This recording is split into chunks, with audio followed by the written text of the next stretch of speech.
Bismillahirrahmanirrahim. Dear students, today's lecture of parasitology, and we will be continuing the class Mastigophora. We have learned the genera Leishmania of the class Mastigophora.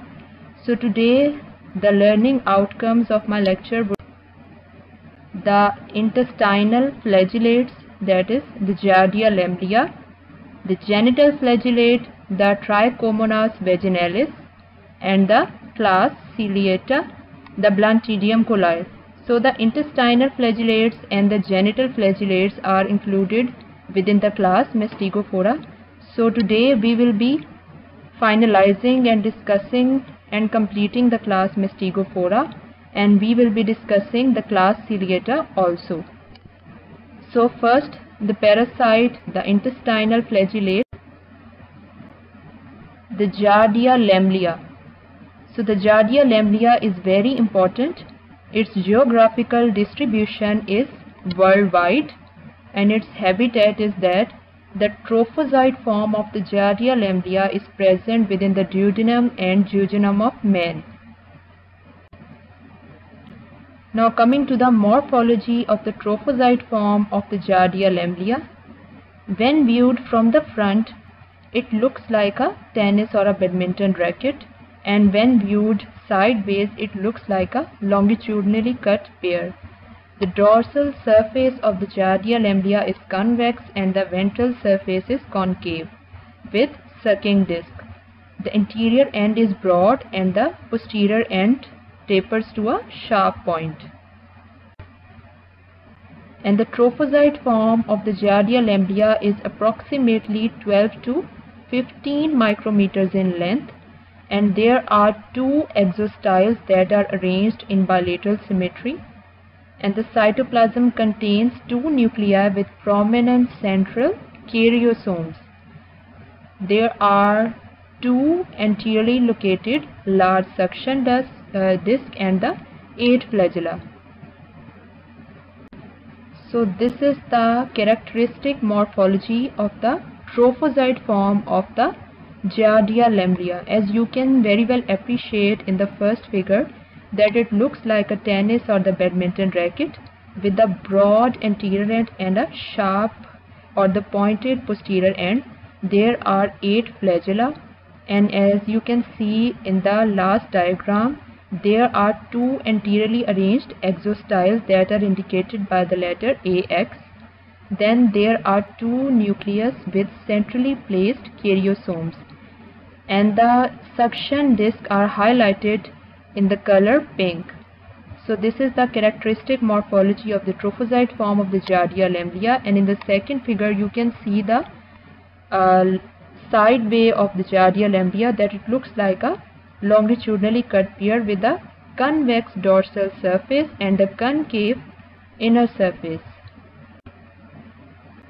Now the morphology of the cyst. The cysts are oval in shape and are approximately 9 to 12 micrometers in length with a smooth well-defined wall. The cytoplasm contains approximately 4 nuclei and many of the structures that are present within the trophozoite. So this is the structure of the cyst of the Giardia lamblia, the oval-shaped cyst with 4 nuclei, the centrally placed karyosome, then the two symmetrically arranged exostyles, the anteriorly located suction disc, and the characteristic cell wall.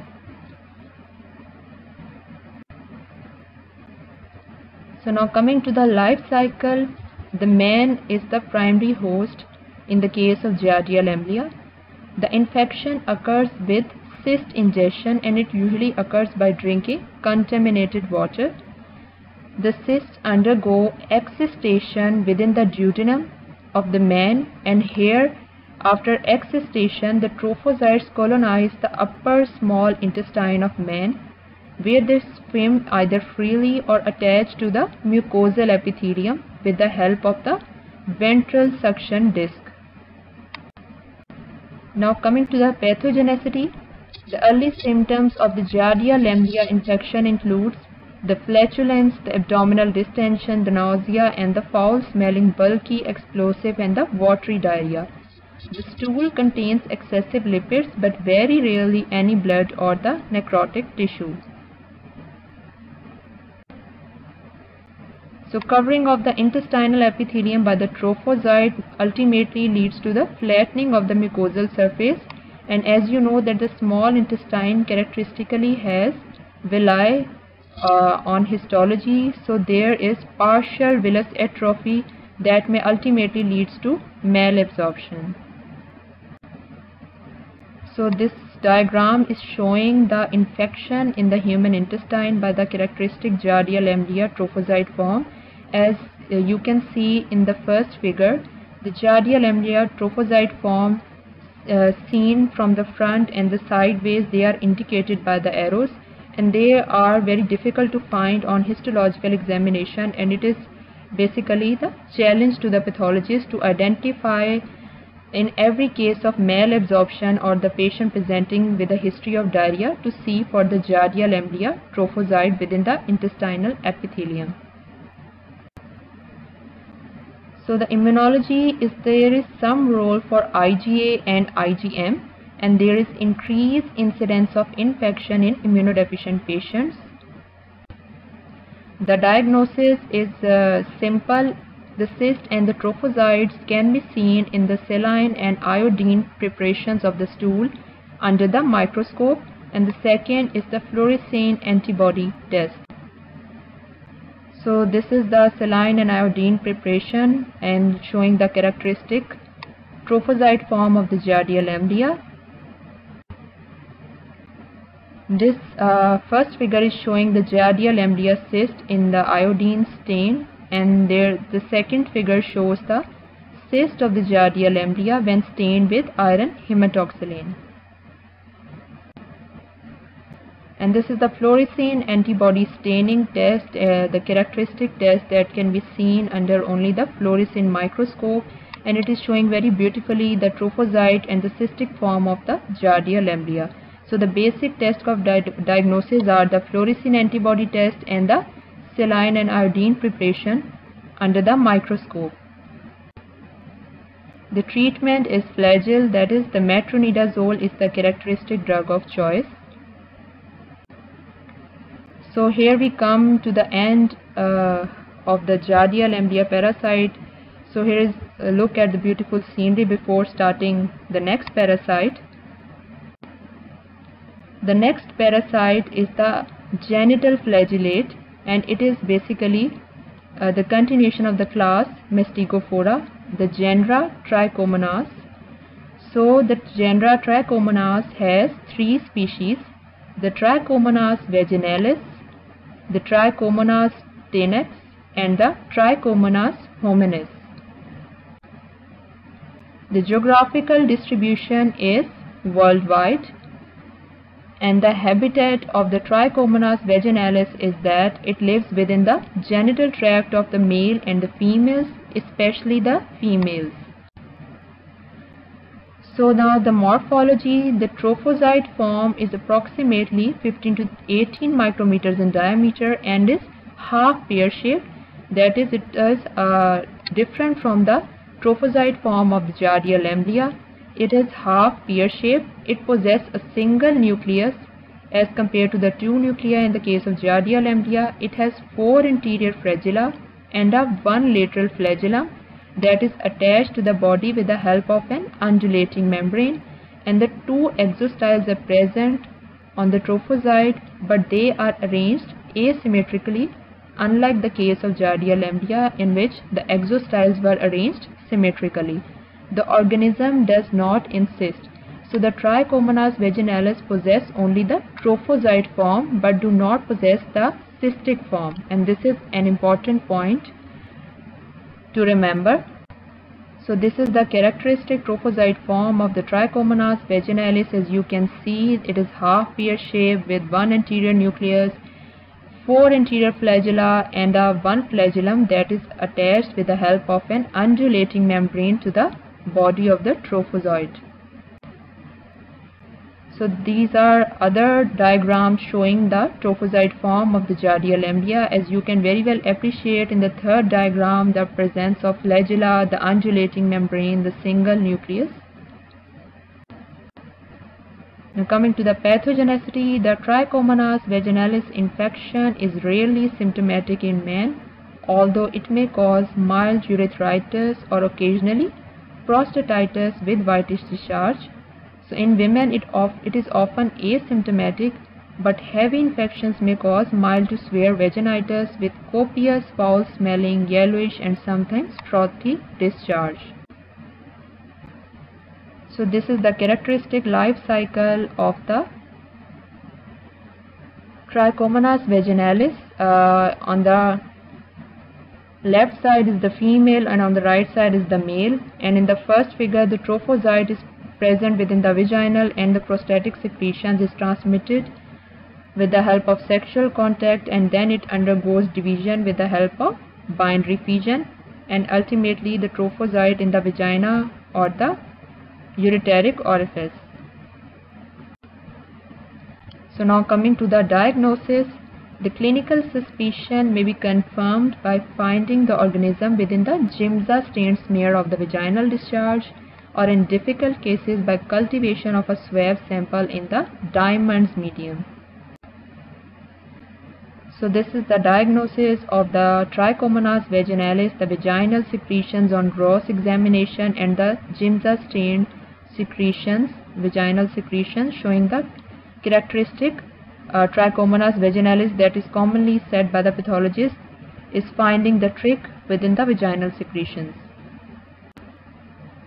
The treatment is the same, that is the metronidazole, although it is teratogenic, but it is effective in both males and females, and the vinegar dousing may be useful, and the personal hygiene are helpful. So here we come to an end of the class Mastigophora, and the next class that we are going to start is the class Cilia, and the only parasite belonging to this class is the Blantidium coli. So there is only one pathogenic parasite, the Blantidium coli, and the parasites belonging to this group possess cilia which give them the power of motility. So the geographical distribution of Blantidium coli is worldwide, and habitat is that the trophozoites are found within the large intestine of man and pigs, and the cysts are formed within the intestine and are passed in the feces. Now coming to the morphology, the trophozoite is oval in shape and is covered by oblique rows of cilia. There is a depression at one end known as cystosome or the cell mouth. There are two nuclei, a large kidney-shaped macronucleus and a small micronucleus. The cytoplasm contains two contractile vacuoles and multiple food vacuoles. So this is the characteristic trophozoite form of the Blantidium coli, showing the oblique rows of cilia, the single macronucleus and a micronucleus. This is another diagram showing the cyst of the Blantidium coli, the macronucleus and the cystic wall. Now the morphology of the cysts are round with thick wall, and it contains macronucleus, contractile vacuoles and the portion of the ciliated cell wall. So this is the characteristic morphology of the Blantidium coli cyst and the trophozoite. The life cycle. The cysts are passed within the feces of humans and pigs, and the man gets infected through contaminated food and water, where the excistation takes place within the small intestine, and the released trophozoites gather within the large intestine and burrow themselves within the epithelium with the help of cilia. The parasites multiply by binary fission, and when the conditions are not favorable, the encystation of the trophozoite form occurs and the cysts are passed in feces.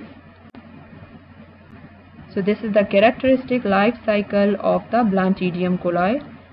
The cyst is the infectious stage and is acquired by the man with the ingestion of the contaminated food and water, and within the small intestine the cyst undergoes excistation into the trophozoite form, where the trophozoites invade the wall of the colon and multiply with the help of binary fission, and when the conditions are not favorable, they undergo again the encystation and are passed within the feces again, and the life cycle continues.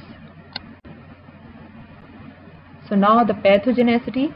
Usually the parasite is harmless, but sometimes it invades the epithelium, causing the erosion of intestinal mucosa and produce varying degrees of irritation and injury, leading to nausea, vomiting, diarrhea, abdominal colic and the dysentery, that is the blood in the stools. The parasite rarely penetrates the intestine and enters the blood. So this is the presence of the Blantidium coli trophozoites within the section of the intestine. The diagnosis is the microscopic examination of the saline and the iodine preparations of the stool that may reveal the trophozoite or the cystic forms. So thank you so much for patient listening, and in the next lecture we will be studying the class Sporozoa.